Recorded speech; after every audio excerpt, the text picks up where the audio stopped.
September 1996. The city of Owerri, Imo State, was like many Nigerian cities of the time, vibrant, ambitious, restless, a place where children ran errands freely and neighbors knew each other by name.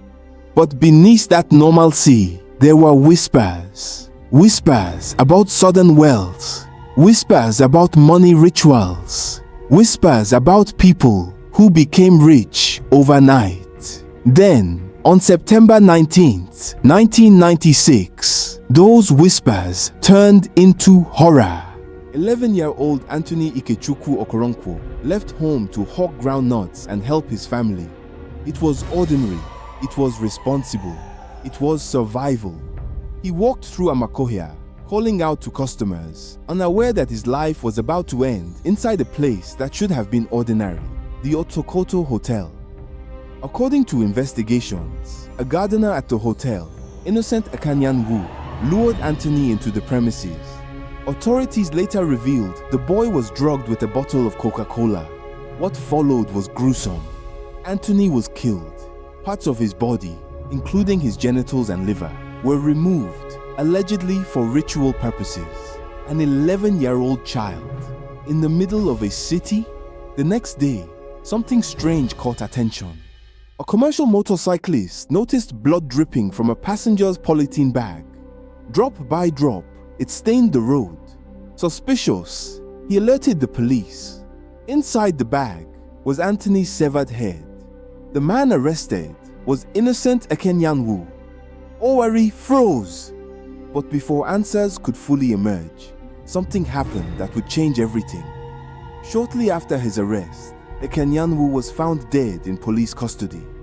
Dead, before he could publicly reveal who might have sent him. Before he could explain the full story. To many residents, this wasn't coincidence, it was a cover-up. Nigeria in the 1990s was under military rule. Trust in institutions was already fragile. Economic hardship was widespread. And suspicion of get-rich-quick lifestyles was common. When the prime suspect in a ritual murder suddenly dies in custody, people draw their own conclusions. And Owerri did.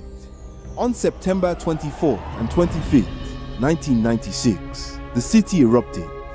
Anger spilled into the streets. Thousands gathered. Protests quickly turned violent.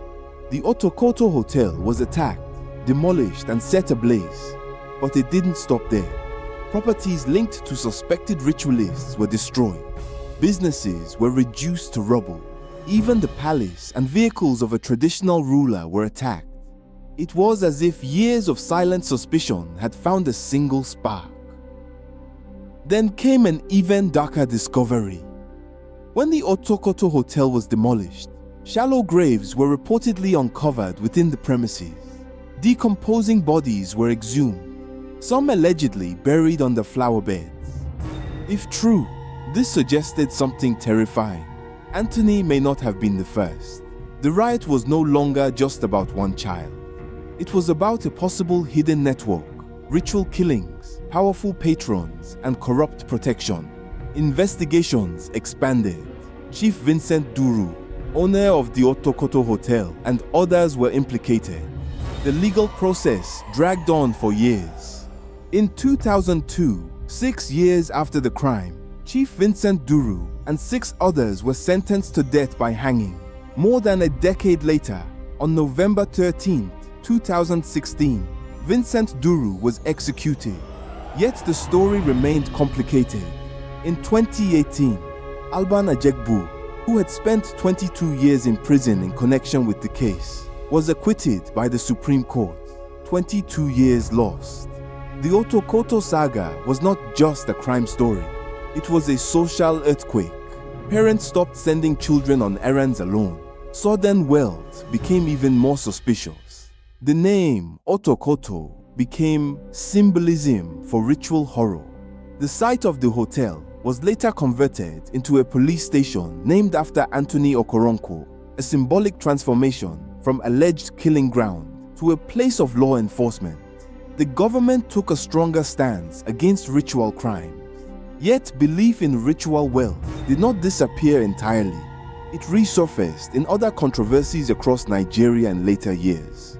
The Otokoto killing remains one of the darkest moments in Owerri's history.